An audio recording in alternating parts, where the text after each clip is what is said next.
In this timeline, Vince McMahon and Bret Hart reach a last-minute agreement to allow Bret to retain the WWF Championship in Montreal. The match between Bret Hart and Shawn Michaels plays out as expected, but instead of the infamous Montreal Screwjob, Bret reverses the sharpshooter, fights back, and ultimately wins after a hard-fought battle. The aftermath.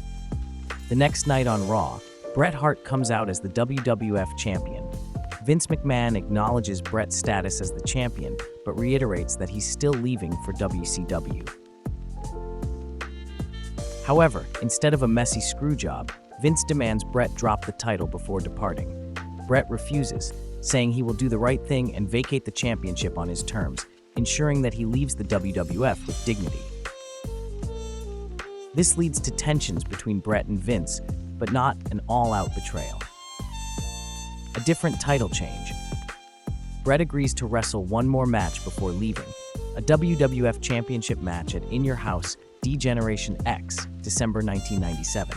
The match is set, Bret Hart versus Shawn Michaels, no disqualification. Vince McMahon interferes, costing Bret the match by smashing him with a chair, allowing Shawn to win cleanly and become champion. The Hart Foundation's fallout.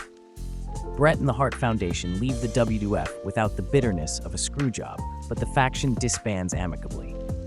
Owen Hart stays behind, remaining in WWF as a top mid-carder and eventually a main event star. The British Bulldog and Jim Neidhart still go to WCW with Bret, but without the lawsuit and controversy. The McMahon versus Austin rivalry changes. With no real-life Mr. McMahon character born out of the screwjob, the transition to Vince as a full-fledged villain is slower. However, Austin still rises to prominence by winning the Royal Rumble and challenging Shawn Michaels at WrestleMania 14 in 1998. Instead of McMahon being the villain, DX plays a bigger role in opposing Austin, and the Attitude Era still kicks off, just with a different focus. WCW's shift with Bret. Bret Hart arrives in WCW with more credibility and without the bitter ex-WWF guy narrative.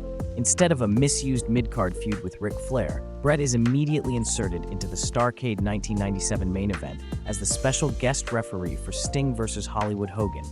This involvement prevents the infamous fast count botch, and Sting wins cleanly, giving WCW a major victory over the NWO. Bret Hart then feuds with both Sting and Hogan, becoming a major WCW player. Does WCW still fall apart? Even with Bret, WCW's backstage politics remain chaotic. However, his credibility in WCW makes him a true main eventer, keeping fans engaged longer than in real history.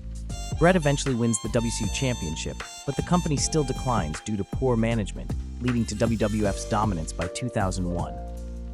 Long-term effects. 1. No Montreal Screwjob. Bret leaves with dignity, but still departs for WCW. 2. Owen Hart's career rises. Without the controversy, Owen likely sticks around and is pushed harder. 3. Austin's feud focuses on DX first. Vince McMahon's villainous Mr. McMahon persona doesn't emerge as quickly, but Austin still rises to superstardom. 4. WCW benefits more from Bret. Without bitterness, Bret helps elevate WCW's main event scene in 1998. 5. The wrestling boom still happens. The Attitude Era kicks off, but in a slightly different way.